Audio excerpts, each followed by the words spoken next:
Dans les couloirs glacés du Kremlin, au cours du rude hiver de 1613, un sanglot étouffé brisa le silence comme une fissure dans la pierre millénaire. Ce n'était ni le gémissement d'une prisonnière, ni le cri d'une captive de guerre. C'était la voix brisée d'une princesse russe d'à peine 16 ans, connue à la cour sous le nom de la Rose Blanche de Moscou. Cette nuit-là, lors de sa première expérience du mariage, elle découvrit qu'être la fille du tsar pouvait être plus cruel que d'affronter l'ennemi sur le champ de bataille. Le mariage des princesses russes à l'aube de la dynastie Romanov ne fut jamais une affaire d'amour. C'était un pacte de fer forgé par la politique et béni par l'Église orthodoxe.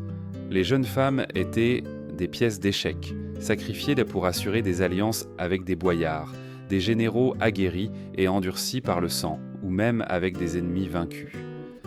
Chaque larme de ces princesses équivalait à un traité. Chaque sourire forcé servait à consolider des territoires. Et la nuit de noces, loin d'être un instant de tendresse, se transformait en un rituel de pouvoir et de soumission. Des documents sombres connus sous le nom de « Le livre noir de la cour Romanov », retrouvés par des historiens au début du XXe siècle, révèlent en des scènes que l'histoire officielle a effacées avec zèle. Ils racontent des mariages où des adolescentes s'étaient livrées à des hommes qui leur triplaient en l'âge, à des nobles malades de la syphilis ou à des militaires qui voyaient dans l'union une ascension politique. Dans des chambres éclairées par des centaines de bougies, tandis que la neige recouvrait les toits de Moscou, ces jeunes femmes étaient soumises à un destin que même les légendes les plus cruelles n'auraient osé inventer. Ce que vous allez entendre n'est pas un conte de fées russes. C'est la réalité glaciale et impitoyable qui explique pourquoi tant de princesses ont choisi le silence, la folie ou la disparition. Et aussi pourquoi dans la tradition populaire, une phrase maudite est encore murmurée « Plus on est près du trône, plus on est loin du bonheur ». Dur, perturbant, mais nécessaire à raconter. Car ce n'est qu'à travers ces voix étouffées que nous pouvons comprendre le véritable prix de la naissance dans une dynastie impériale. Lorsque la famille Romanov accéda au pouvoir en 1613, la Russie émergeait de l'une des périodes les plus turbulentes de son histoire, le temps des troubles. Invasions étrangères, famine, guerre civile et faux tsars avaient laissé le pays déchiré et en quête de stabilité. Pour le jeune Michel Ier, premier tsar Romanov, la priorité fut de consolider la légitimité de sa dynastie nouvellement fondée. Et dans cette stratégie, les princesses, ses filles et nièces, devinrent dominant des outils diplomatiques vivants. Loin d'être considérées comme de précieuses gemmes protégées de tout danger, les princesses Romanov portaient tellement le poids du trône dans chacun de leurs gestes. Dès l'enfance, on leur rappelait que leur destin ne leur appartenait pas.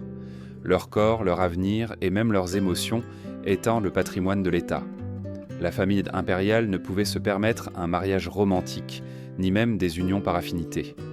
Chaque mariage était une transaction soigneusement calculée entre le tsar et les boyards, entre l'Église orthodoxe et les alliés étrangers. Le Kremlin n'était pas seulement un palais, c'était une cage dorée. À l'intérieur de ces murs, ces jeunes femmes grandissaient entourées de symboles de pouvoir, icônes religieuses couvertes de pierres précieuses, fresques byzantines représentant la gloire des saints guerriers et cérémonies liturgiques qui renforçaient l'idée que la volonté du tsar était aussi la volonté de Dieu. Sous cette atmosphère sacrée et oppressive, les princesses comprenaient très vite qu'elles étaient davantage des prêtresses du pouvoir que des femmes libres. Les chroniqueurs de l'époque décrivent comment, dès l'âge de 10 ou 12 ans, les jeunes filles Thomas Romanov étaient préparées à leurs futurs devoirs matrimoniaux. Elles apprenaient à broder des icônes, à réciter des prières interminables, à marcher le visage incliné en signe de modestie. Mais derrière ces apparences pieuses se cachait un entraînement bien plus cruel. Accepter le silence, maîtriser la peur et apprendre à obéir sans poser de questions.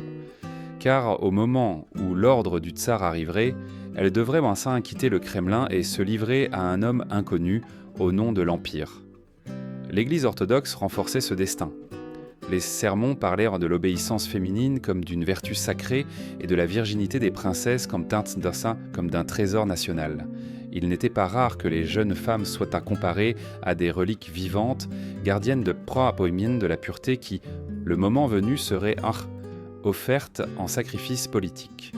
Pour les prêtres, chaque mariage n'était pas seulement un contrat humain, mais un pacte divin auquel toute la Russie participait. Et dans ce pacte, la volonté individuelle de la princesse n'avait aucune importance. Le pouvoir des boyards, la noblesse russe, pesait également sur leurs épaules. Ces clans aristocratiques luttaient pour s'allier à la famille impériale, sachant qu'un mariage avec une Romanov signifiait un accès direct à la cour et à l'influence politique. Souvent, les négociations concernant le futur époux d'une princesse se déroulaient en secret, entre bouteilles d'hydromel et conspiration palatine, tandis que la jeune femme en question restait enfermée dans ses appartements, ignorante de la décision qui allait changer sa vie.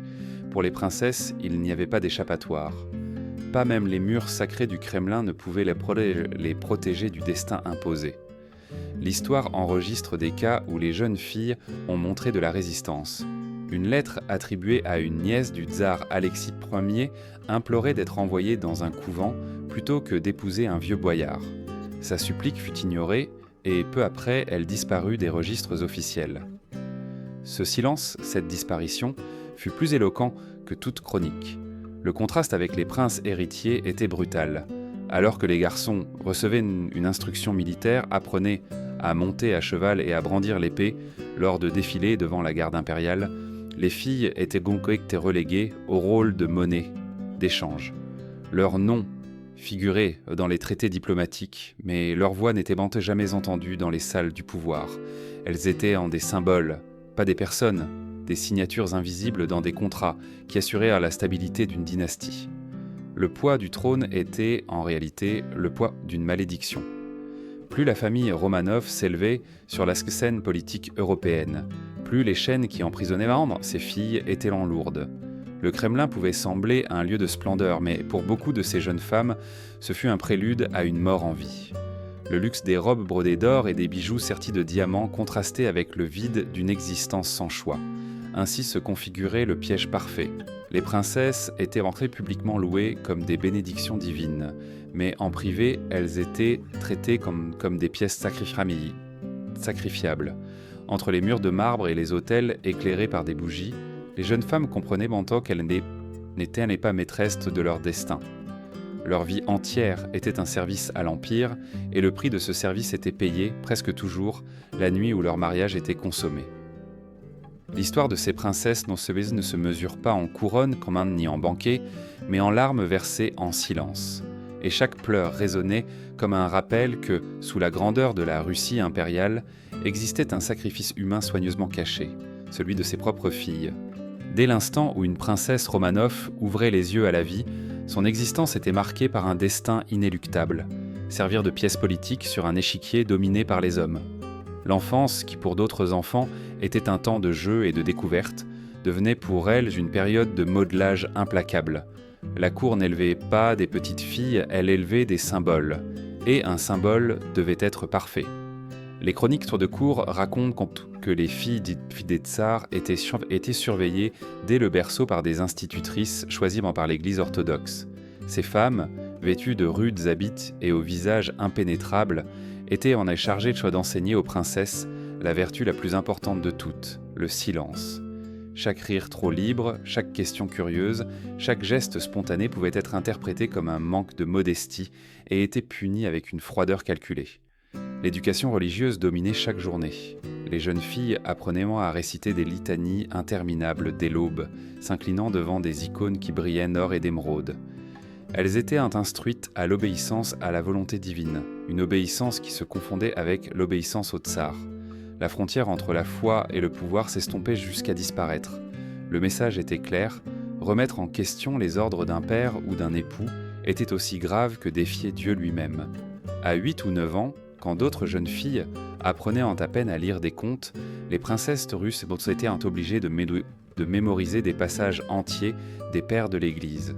Leurs cahiers n'étaient pas remplis de dessins d'enfants, mais de citations sur le devoir conjugal, la chasteté et le don de soi absolu.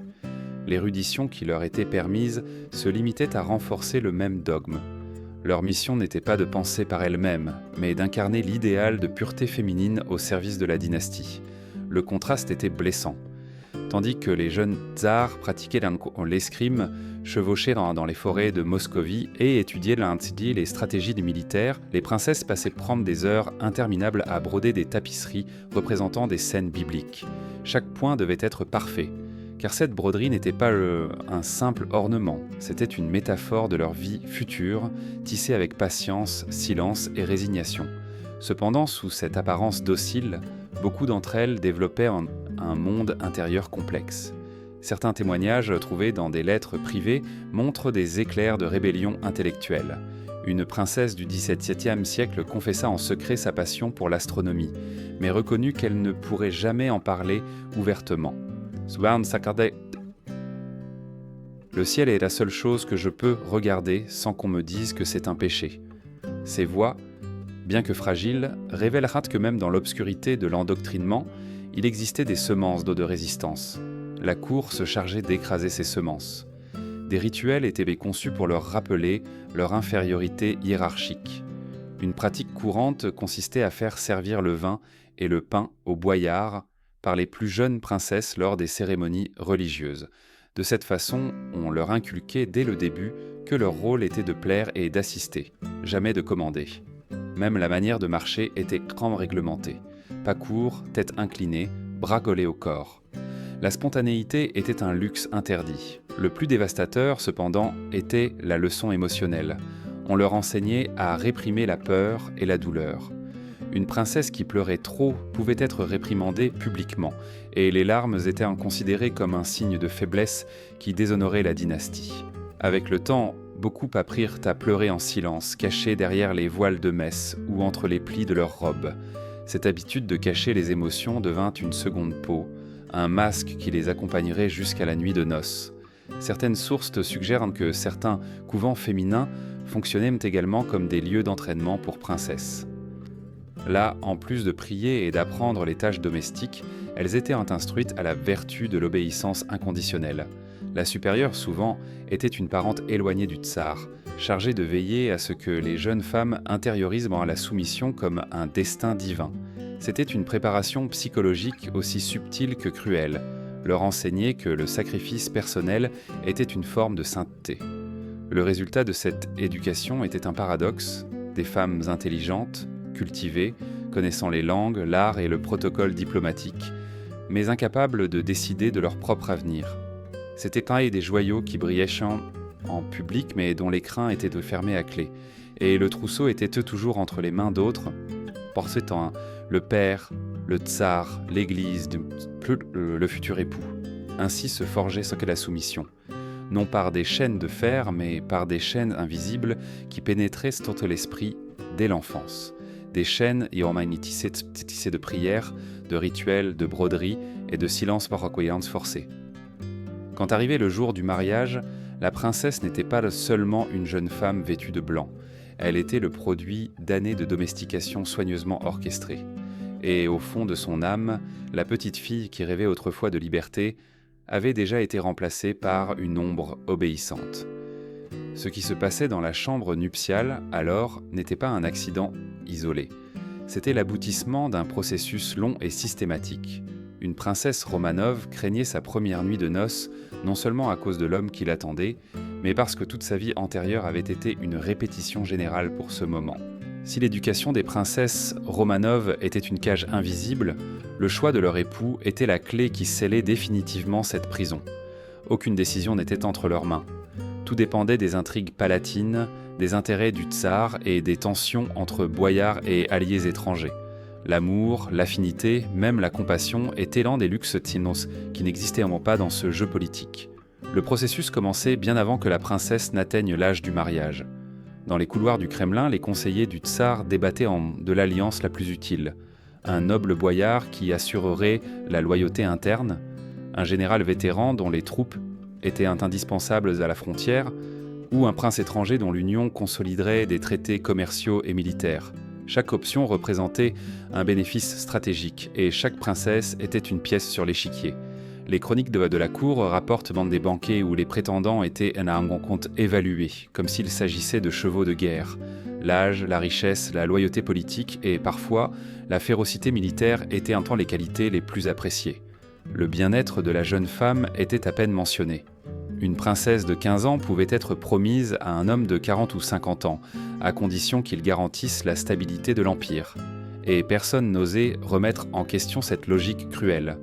Le personnel était subordonné à l'impérial. Les boyards, quant à eux, voyassant dans ces unions une opportunité en or.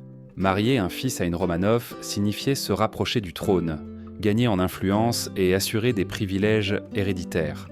Des familles offrirent des fortunes entières ou des armées privées en dot, juste pour assurer un lien impérial.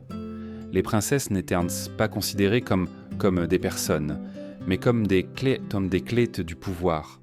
Chaque mariage était une transaction où le corps de la jeune femme devenait une monnaie vivante. Il ne manquait pas de cas où les futurs époux étaient des hommes malades ou cruels. Un chroniqueur du XVIIe siècle mentionne une princesse livrée à un noble souffrant de crises d'épilepsie et redoutée par ses propres serviteurs en raison de ses accès de violence. Le mariage fut néanmoins célébré car l'homme appartenait à une famille dont la loyauté envers le tsar était cruciale pour maintenir le contrôle sur un territoire rebelle.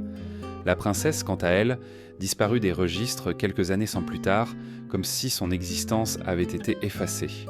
L'Église orthodoxe revêtait ces unions d'une auréole de sainteté. Chaque cérémonie était présentée comme un acte divin, comme si Dieu lui-même avait choisi l'époux. De cette manière, toute résistance potentielle était neutralisée.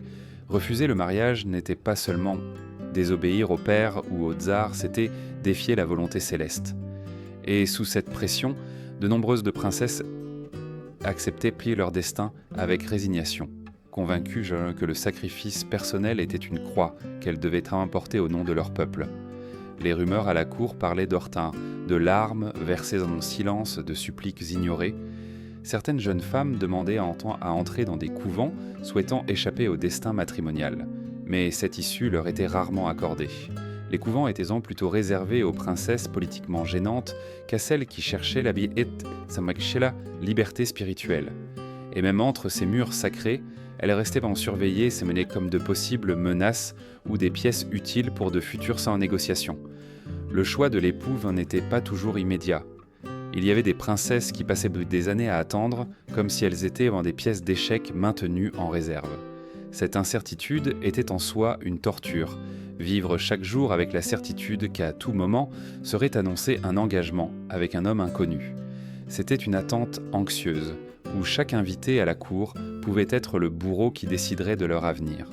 Le paradoxe était cruel. Tandis que le peuple russe idéalisait les princesses comme des figures quasi mystiques, incarnations de pureté et de beauté, la réalité était que leur vie intime était contrôlée par des intérêts politiques implacables. Le peuple rêvait d'elles comme de héroïnes de contes de fées, mais elles vivaient une réalité plus proche de celle de prisonnières condamnées. Dans les chroniques étrangères, des ambassadeurs polonais, suédois et français décrivirent avec étonnement la solennité avec laquelle les Romanov traitaient ces mariages. Un diplomate suédois écrivit « La princesse ne fut pas consultée, mais sans ancienneté, mais elle s'inclina et accepta. Son obéissance était aussi absolue que si elle était toute née pour se sacrifier. » Ce témoignage résume l'essence de la tragédie. Les jeunes femmes étaient éduquées non pour décider, mais pour obéir sans condition. Le choix de l'époux était, en dernière analyse, la confirmation que les princesses Romanov n'étaient pas maîtresses d'elles-mêmes. Leur vie était un contrat signé avant qu'elles n'apprennent à écrire. Leur cœur n'appartenait ni à elles, ni à personne en particulier. Il était le patrimoine de l'Empire. Et au moment où l'engagement était annoncé, elles comprenaient que la nuit de noces serait le scénario où cette réalité se consommerait avec toute sa crudité. Dans ce choix, à cet instant où leur avenir était scellé sans leur consentement, beaucoup d'entre elles mouraient en vie. Ce qui restait n'était pas une jeune femme avec ses propres rêves, mais une épouse fabriquée pour servir un but politique. La femme disparaissait, le symbole naissait. La veille du mariage n'était pas un moment de joie, ni d'illusion pour une princesse Romanov. Il n'y avait pas de fleurs parfumées, ni de chants joyeux entonnés par des demoiselles complices. Ce qui existait, c'était un silence dense, chargé de présages, comme si les murs mêmes du Kremlin étaient redevenus les témoins muets d'un sacrifice imminent. Ces jours précédents, les jeunes femmes étaient isolées de l'agitation de la cour. Le contact avec la famille se limitait à des cérémonies formelles, et souvent la princesse était recluse dans des chambres spéciales où elle ne pouvait recevoir la visite que de confesseurs ou de femmes chargées de sa préparation rituelle. On lui rappelait constamment qu'à partir du mariage, elle ne s'appartenait plus. Elle appartenait à l'Empire, à son époux et à Dieu. Ce triple domaine était comme une dalle qui écrasait lentement son esprit. Les rituels religieux occupaient une place centrale. L'Église orthodoxe prescrivait des prières spécifiques pour les femmes pour les fiancées impériales. Pendant des heures, la princesse devait s'agenouiller devant des icônes couvertes d'or et réciter des litanies sur l'obéissance conjugale, la fertilité et l'humilité. Le prêtre bénissait son corps comme s'il s'agissait d'un reliquaire, mais cette bénédiction était en réalité une marque de possession. C'était une cérémonie qui transformait la jeune femme en offrande vivante, prête à être livrée. Les témoignages conservés dans les journaux de dames de compagnie révèlent l'atmosphère de tension insupportable. L'une d'elles écrivit « La princesse n'a pas souri de toute la semaine. Ses yeux étaient rouges d'avoir tant pleuré, bien qu'elle s'efforçât de le cacher. Chaque mot de consolation était reçu en silence. Elle avait l'aspect de quelqu'un qui marche vers la tombe. » Tel était le vrai visage de la veille. La résignation mêlée à une terreur que même la foi ne parvenait pas à apaiser. Le corps était également préparé pour le destin qui approchait. Les princesses étaient baignées d'eau parfumée et ointes d'huile considérées comme propices à la fertilité. Elles étaient vêtues de tuniques blanches qui symbolisaient intimement la pureté mais qui rappelaient en même temps un linceul. La robe de mariée était soigneusement essayée, non pour le confort de la jeune femme, mais pour s'assurer que la cérémonie projetait la majesté. Chaque point d'or sur le tissu était un rappel que sa vie était une vitrine de pouvoir, non une histoire personnelle. Dans certains cas, les médecins de la cour pratiquaient des examens minutieux pour certifier la virginité de la princesse. Ces procédures, plus humiliantes que protectrices, étaient effectuées en secret. Mais la honte et la peur restaient gravées à jamais dans la mémoire des jeunes femmes. C'était un rappel cruel que même leur intimité la plus sacrée ne leur appartenait pas. La veille ne se terminait pas avec les rituels, mais avec les avertissements. Les vieilles femmes de la cour, celles qui avaient vécu la même expérience, instruisaient la princesse sur son devoir. Son devoir. Les mots étaient ambigus, chargés de peur et de silence complice. Elle lui disait qu'elle devait accepter sans rechigner, qu'elle devait se rappeler que toute résistance était déshonneur, que cette nuit-là, il ne s'agissait ni de plaisir ni de choix, mais d'obéissance. Le message était clair, la soumission était la seule issue. Pendant ce temps, à l'autre extrémité du Kremlin, le futur époux célébrait avec des banquets et du vin. Les hommes trinquaient à l'alliance scellée, à la force de l'Empire, à la fertilité future. La symétrie était brutale. Il était exalté, elle était réduite à un objet de livraison. Pour la princesse, la veille était un enterrement de sa vie antérieure. Pour l'époux, c'était l'antichambre de la gloire politique. La peur psychologique se transmettait comme un héritage silencieux entre les femmes de la cour. De nombreuses princesses grandissaient en écoutant les murmures de tantes, de cousines ou de dames de compagnie qui avaient déjà vécu la même chose.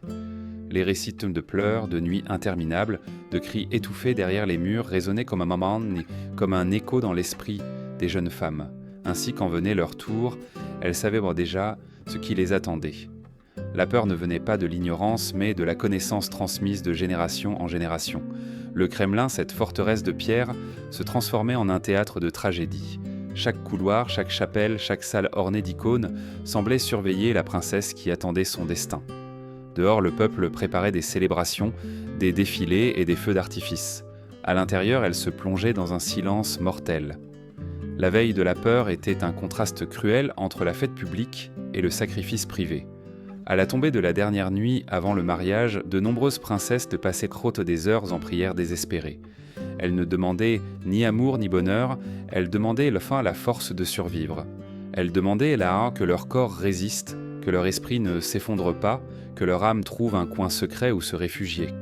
Cette prière était le dernier acte de liberté, un dialogue intime avec Dieu, avant que tout leur soit arraché. La veille de la peur était en essence un rite de transition. La princesse cessait d'être la fille du tsar pour devenir l'épouse d'un étranger. Et dans ce passage, elle perdait non seulement son nom et son innocence, mais aussi son droit de rêver. Ce qui restait tiers était l'ombre d'une jeune femme qui, à l'aube, marcherait vers l'autel, comme si elle marchait vers sa propre disparition. La cloche de la cathédrale du Kremlin sonnait solennellement, marquant la fin de la célébration publique. Dehors, le peuple festoyait entre feux de joie et chants, convaincu que le mariage impérial était un symbole de prospérité pour toute la Russie. Dedans, dans les chambres privées, commençait le vrai rituel, la consommation d'un destin. Pour la princesse, cette nuit-là ne signifiait ni union ni tendresse. C'était le couronnement d'une machinerie politique qui avait préparé chaque détail pour la briser. La chambre nuptiale était décorée avec faste. Des tapis persans couvraient le sol. Des tapisseries brodées représentaient fréquenter des scènes bibliques et des chandeliers d'argent éclairant d'une lueur inquiétante. Tout brillait, mais cette lumière n'apportait aucune chaleur. C'était une scénographie conçue pour impressionner les témoins et pour rappeler à la jeune femme que rien dans cet espace ne lui appartenait. Même le lit conjugal, orné de soies et de fourrures, ressemblait plus à un autel de sacrifice qu'à un refuge intime. Dans certains cas, des documents de l'époque mentionnent que les témoins de la cour restaient bon près de la chambre, écoutant, vérifiant que l'union ait bien lieu. L'honneur de la dynastie était en jeu. Le corps de la princesse se transformait en une scène publique déguisée en intimité. La pression était insupportable. Il ne suffisait pas de se marier, il fallait prouver cette même nuit que l'alliance était scellée de manière irréversible. L'époux arrivait avec l'assurance de celui qui a été éduqué pour dominer.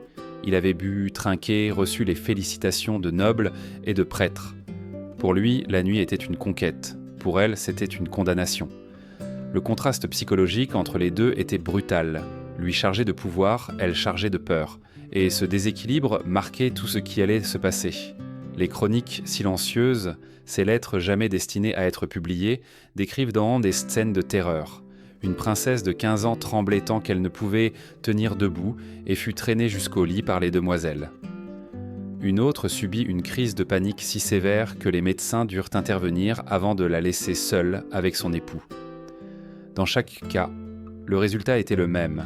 La volonté de la jeune femme n'avait aucune valeur. L'important était que le rituel soit accompli, quelles qu'en soient les conséquences pour son esprit ou son corps. L'Église bénissait l'union par des prières préalables, mais ensuite abandonnait la princesse à son sort. Les mots d'obéissance, répétés pendant des années, prenaient un sens dévastateur à cet instant.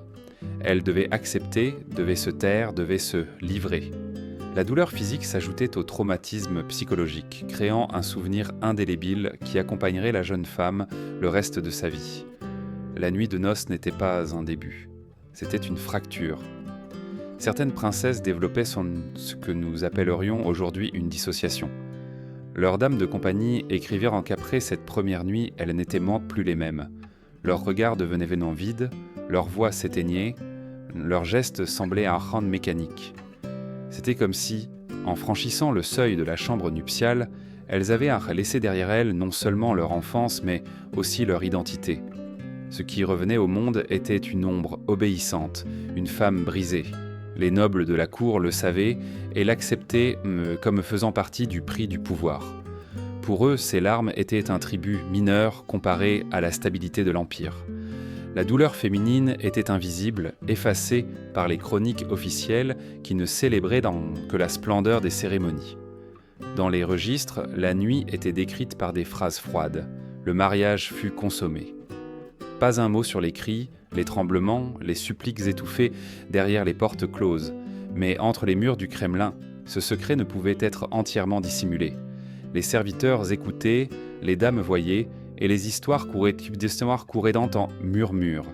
C'est ainsi que naquirent les légendes qui parlaient de la cour de princesse quand on fait des préférents dans la mort la mort au mariage, quand de jeunes femmes qui devenaient folles fit de la première nuit, d'épouses qui ne souriaient peut-être plus jamais. C'était des récits pareils, c'était des récits transmis à voix basse, mais suffisamment puissants pour semer la peur dans chaque génération de Romanov. La nuit scellée était appelée ainsi non par l'amour qui devait unir les époux, mais parce qu'elle scellait le destin de la princesse. Elle scellait sa soumission, son silence, sa disparition en tant qu'individu. À partir de cette nuit, elle n'était plus la fille du tsar, ni une jeune femme avec ses propres rêves. Elle était l'épouse d'un noble, d'un général, d'un allié politique. Elle était un instrument de plus dans l'engrenage du pouvoir. Et le plus tragique est que tous le savaient les tsars, les boyards, les prêtres, les serviteurs. Tous étaient ventes complices d'un système qui convertissait l'intimité en une arme politique. Et au centre de cet engrenage, la princesse restait piégée, sans voix, sans refuge, sans avenir. La nuit scellée n'était pas seulement une expérience personnelle, c'était un mécanisme institutionnel, une tradition imposée pendant des siècles, une blessure répétée encore et encore sur les corps et les âmes des filles des tsars. Et à chaque génération, cet écho de douleur résonnait plus fort, jusqu'à devenir une malédiction que personne n'osait nommer à voix haute. Le matin suivant, le mariage n'apportait ni soulagement, ni nouvelles espérances.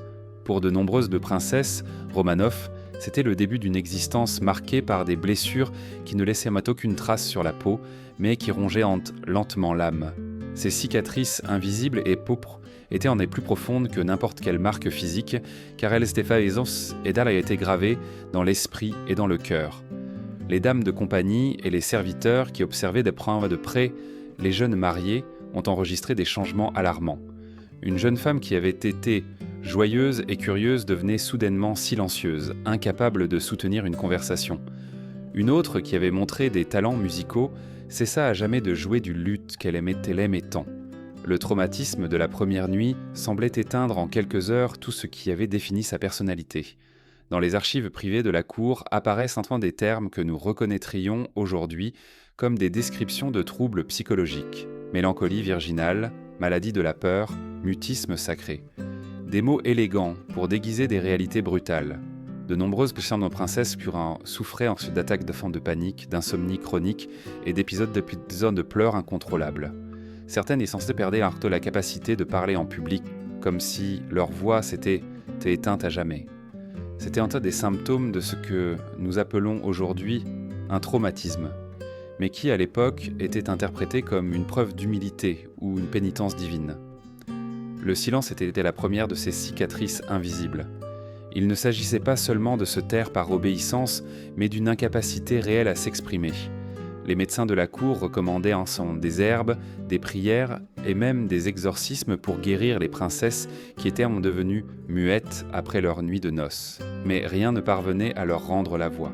Ce mutisme devenait un rappel constant que leur identité avait été arrachée en même temps que leur innocence. Une autre cicatrice était la disparition des registres. Les chroniques officielles ne mentionnaient que très peu certaines princesses après leur mariage. Il n'y a pas de lettres, pas de description, pas de portrait. C'était comme si elles avaient cessé d'exister. Certains historiens pensent que beaucoup sont mortes jeunes de complications physiques ou émotionnelles et que leurs décès ont été déguisés sous des diagnostics vagues comme fièvre ou mélancolie. D'autres ont simplement disparu de la vie publique, reléguées dans des couvents ou des résidences isolées où elles ont vécu un exil silencieux jusqu'à la fin de leurs jours. Les cicatrices se transmettaient également de manière intergénérationnelle. Les petites filles de la cour grandissaient en écoutant les rumeurs, en voyant les regards éteints de leurs tantes ou cousines plus âgées, en remarquant comment les sourires disparaissaient des visages féminins après le mariage. La peur n'était pas enseignée par des mots, mais par des exemples vivants. Chaque princesse savait que tôt ou tard son tour viendrait, et cette connaissance était une blessure anticipée. Dans certains cas, le traumatisme se manifestait par des comportements extrêmes. Une chronique rapporte qu'une princesse a feint la maladie pendant des semaines pour retarder la consommation de son mariage. Une autre a tenté de se jeter par une fenêtre du Kremlin avant d'être arrêtée par les gardes. Ces réactions étaient considérées comme de l'hystérie féminine et punies par l'enfermement ou l'isolement au lieu d'être comprises comme des cris désespérés à l'aide. Les époux montraient rarement de la compréhension. Beaucoup voyaient la fragilité de leurs jeunes épouses comme un signe de faiblesse, quelque chose qui devait être corrigé par une plus grande discipline. D'autres les ignoraient simplement, cherchaient du réconfort auprès d'amantes ou dans l'alcool, laissant les princesses plonger dans un vide affectif encore plus profond. Celle qui survivait, on le faisait au prix de la construction d'une carapace émotionnelle. Elles apprenaient à feindre, à sourire en public, à se taire en privé. Mais au fond d'elles-mêmes, elles restaient des adolescentes terrorisées de cette première nuit. Le plus perturbant est que ces cicatrices invisibles se sont normalisées. Toute la cour acceptait la souffrance féminine comme un coup inévitable du pouvoir. La douleur des princesses n'était pas un scandale, c'était une tradition. Et cette indifférence sociale fut peut-être la blessure la plus cruelle. Vivre dans un monde où votre souffrance était non seulement ignorée, mais considérée comme nécessaire. Avec le temps, ces cicatrices sont devenues une partie de l'histoire cachée de la dynastie Romanov. Les livres officiels célébraient les alliances, les victoires militaires et les mariages fastueux, mais derrière chaque page brillaient en silence les ombres de femmes brisées. Des ombres qui n'ont laissé ni statue ni chanson, mais que l'on devine encore aujourd'hui entre les plis de l'histoire. Parce que le vrai prix du trône ne se payait pas en bataille ni en intrigue diplomatique.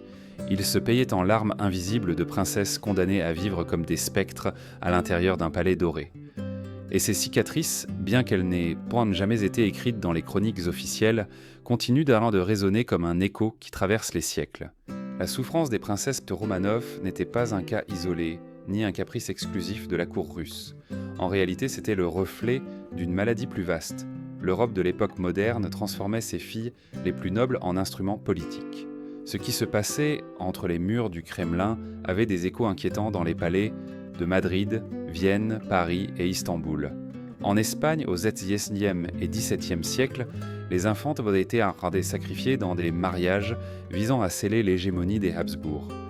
Beaucoup d'entre elles étaient envoyées dans des terres lointaines, parfois à peine âgées de 12 ou 13 ans, pour s'unir à des princes malades ou à des rois âgés.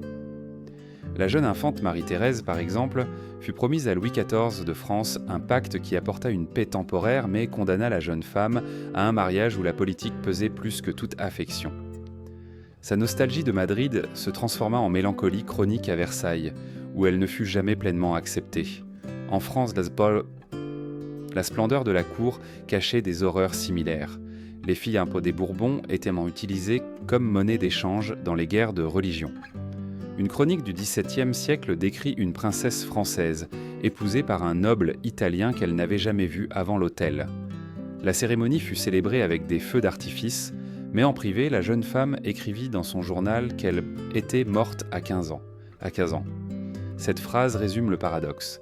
La couronne brillait, tandis que la vie intérieure de la princesse s'éteignait.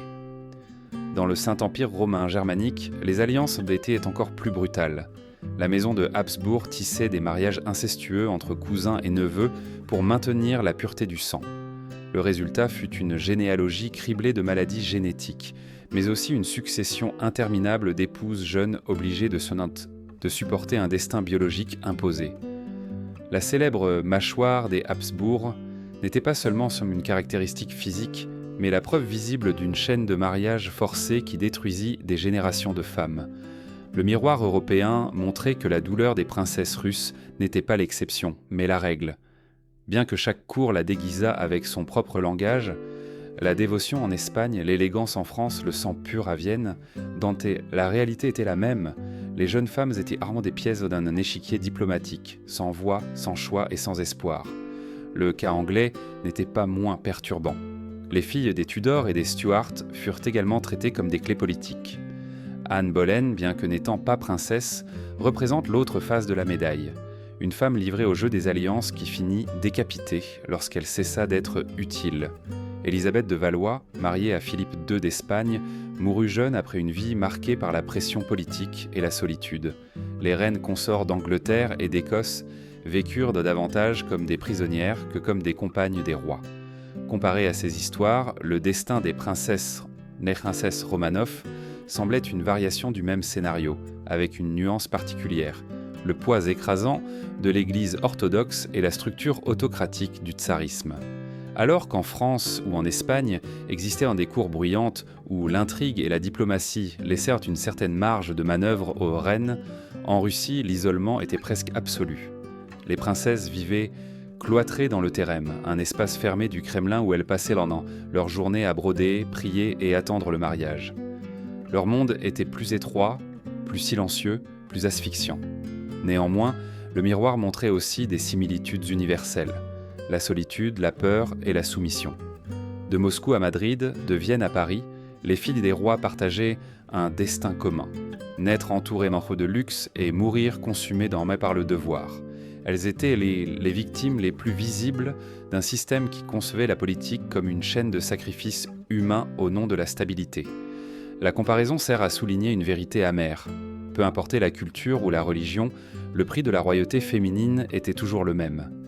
En Orient et en Occident, dans l'orthodoxie et le catholicisme, dans les empires centralisés et dans les monarchies parlementaires, le corps de la princesse était le champ de bataille où les traités étaient scellés. Et ainsi, quand nous regardons le destin des Romanov dans le miroir de l'Europe, ce que nous découvrons n'est pas un cas isolé, mais un schéma global. La tragédie de ces femmes était la tragédie d'une civilisation entière qui a confondu le pouvoir avec la perpétuation de la souffrance.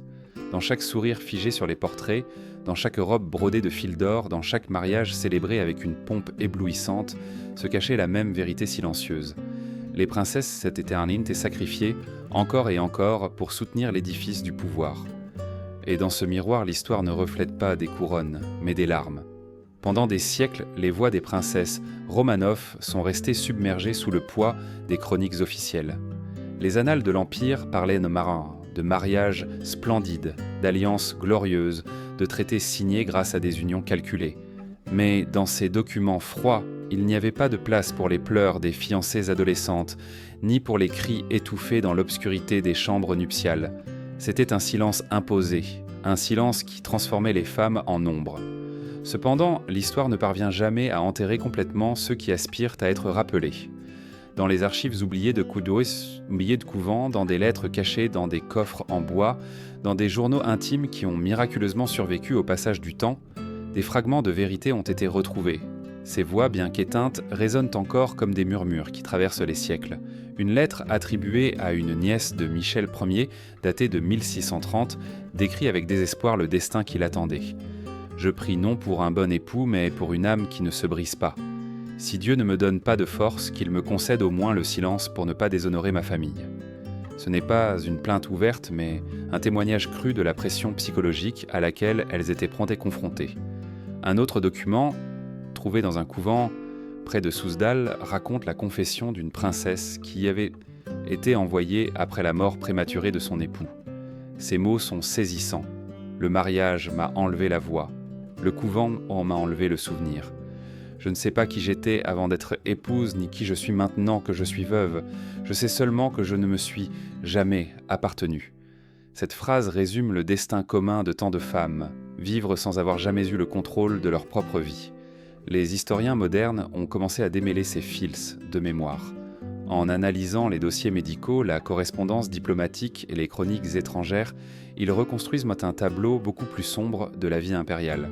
Des mentions de crises nerveuses, de tentatives de suicide et même de disparitions mystérieuses qui n'ont jamais été expliquées dans les registres officiels ont été trouvées. Derrière chacune de ces lignes se cache une tragédie personnelle réduite au silence. Certains ambassadeurs étrangers ont laissé des témoignages plus directs, peut-être parce qu'ils n'avaient pas à rendre des comptes au tsar.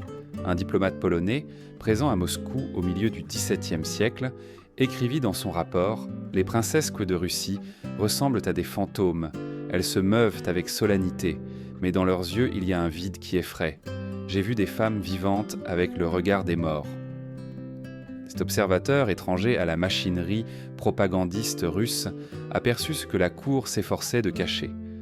Le XXe siècle, avec la chute de la monarchie et l'ouverture des archives, a révélé encore plus de secrets. Les historiens ont découvert des journaux de dames de compagnie qui narraient des scènes d'abus et de désespoir. Des poèmes anonymes circulant à la cour, probablement écrits par des femmes, sont également apparus, parlant du mariage comme d'une prison sacrée ou d'une mort en vie. Bien que brefs, ces morceaux littéraires sont des fragments de résistance, de petites flammes qui ont survécu à la tentative de les effacer. Les voix éteintes des princesses Romanov ne crient pas, ne revendiquant pas avec stridence. Chaque ligne de ces textes murmure avec la force du réprimé. Ce qui frappe le plus, c'est la répétition de certains thèmes, la peur, le silence, la perte d'identité. Il n'y a pas une seule voix qui parle d'amour véritable ou de bonheur conjugal. Toutes convergent dans un même cœur de douleur. La révélation de ces secrets change la façon dont nous regardons l'histoire. Pendant longtemps, le récit officiel a dépeint les princesses comme des figures privilégiées, entourées de luxe et d'attention. Mais en écoutant leurs voix cachées, nous comprenons que ces luxes étaient des cages, que ces attentions étaient les temps des chaînes, et que le prix du pouvoir impérial n'était pas seulement payé par les peuples conquis, mais aussi par les filles du tsar, sacrifiées au nom de la stabilité. La découverte de ces mémoires Borgthor Ensemble soulève une question perturbante. Combien d'autres voix sont restées à jamais enfouies? Combien de témoignages ont été délibérément détruits pour préserver l'image glorieuse de la dynastie? Si ce que nous connaissons aujourd'hui n'est qu'un fragment, quelles horreurs restent encore cachées sous les couches du temps? Chaque lettre retrouvée, chaque journal découvert est un acte de justice tardive. Il permet de rendre leur humanité à ces figures réduites à des noms dans des généalogies. Il permet d'entendre, même en écho lointain, les jeunes femmes qui n'ont jamais pu parler de leur vivant. Et il nous rappelle que l'histoire n'est pas seulement la chronique des rois et des batailles, mais aussi le registre des silences imposés et des vérités cachées. Les voix éteintes des princesses Romanov nous obligent à regarder le passé sans le masque de la splendeur. Elles nous montrent que, derrière chaque cérémonie brillante, il y avait une tragédie intime, et que le véritable héritage de ces femmes n'est pas les alliances qu'elles ont scellées, mais les cicatrices invisibles que leurs témoignages secrets ont laissées. En regardant rétrospectivement l'histoire des princesses Romanov, on ne trouve pas de contes de fées, mais une chaîne de tragédies répétées avec une précision rituelle. Elles étaient les filles les plus privilégiées de Russie, entourées de richesses que le peuple pouvait à peine imaginer. Mais leur destin était marqué par un paradoxe cruel. Plus elles étaient proches du trône, plus elles étaient éloignées de la liberté. La malédiction du sang royal n'était pas un sort jeté par des sorcières, ni un mythe inventé par des paysans. C'était la réalité tangible d'un système qui transformait la lignée en condamnation. Naître Romanov signifiait hériter non seulement d'un nom glorieux, mais aussi d'un avenir écrit à l'encre sombre. Obéissance, soumission, sacrifice. Chaque mariage, célébré par des hymnes et des feux d'artifice, cachait un sacrifice humain soigneusement déguisé en cérémonie divine. Les cicatrices invisibles laissées par ces nuits scellées se transmettaient, s'entendaient de génération en génération. La peur était héritée, comme si les princesses avaient absorbé dès l'enfance l'écho des pleurs de leurs ancêtres. Quoi même les plus jeunes comprenaient, sans qu'il soit nécessaire de les dire, que le destin qui les attendait n'était pas un privilège, mais un supplice. Cet héritage de douleur devint la véritable malédiction de la famille impériale. L'histoire officielle, rédigée par des scribes loyaux au tsar, célébrait les mariages comme des victoires diplomatiques. Mais entre les murs du Kremlin, la réalité était autre. Des jeunes femmes qui mouraient de mélancolie, des femmes qui disparaissaient des registres, des épouses qui vivaient comme des ombres. Ce contraste entre la gloire publique et la tragédie privée est ce qui rend le destin des princesses Romanov si perturbant pour le regard moderne. Le plus inquiétant était que ces tragédies n'étaient pas des accidents isolés, mais des rouages d'un système. La cour russe, l'Église orthodoxe, les boyards et les ambassadeurs étrangers étaient des complices d'un mécanisme qui sacrifiait des femmes au nom de la stabilité. Et dans ce mécanisme, la douleur féminine n'était pas perçue comme une injustice, mais comme le prix naturel du pouvoir. Avec le passage des siècles, la malédiction sembla atteindre son apogée en 1918, lorsque la dernière génération de Romanov fut exécutée à Ekaterinbourg. Le sang royal, qui avait été source de gloire et de condamnation pendant 300 ans, finit par être versé dans un sous-sol sombre. Ce fut la fin brutale d'une dynastie qui avait bâti son pouvoir sur des sacrifices silencieux, y compris ceux de ses propres filles. Aujourd'hui, en retrouvant les témoignages cachés de ces princesses, nous comprenons que leur tragédie n'appartient pas seulement au passé. C'est un miroir qui reflète comment les sociétés, à toutes les époques, ont utilisé les femmes comme instruments de pouvoir. Cela nous oblige à nous demander quelle part de cette malédiction est encore vivante dans les systèmes actuels, Combien de voix sont encore éteintes par des structures qui privilégient la politique, la religion ou la tradition sur la dignité humaine? La malédiction du sang royal n'était pas un destin surnaturel. C'était une machinerie humaine faite d'ambition et de silence qui a transformé les princesses en victimes de luxe. Et pendant que les chroniques célébraient les alliances, elles portaient un prix invisible, la perte de leur voix, de leur enfance, de leur identité. En refermant cette histoire, une leçon perturbante demeure. Derrière chaque couronne, chaque cérémonie splendide, peut se cacher une vérité qui blesse. Et cette vérité, même si l'on tente de l'enterrer, revient toujours. Car le sang royal peut mourir, mais les échos de sa souffrance demeurent, nous rappelant que le pouvoir, lorsqu'il est exercé sans compassion, transforme même les palais en prisons. La malédiction des princesses Romanov n'était pas seulement la leur, ce fut la malédiction d'une Europe qui a confondu le devoir avec le sacrifice, la foi avec l'obéissance aveugle, et le mariage avec le renoncement absolu. Et tant que nous continuerons à regarder leurs portraits sans écouter leur silence, cette malédiction continuera de vivre.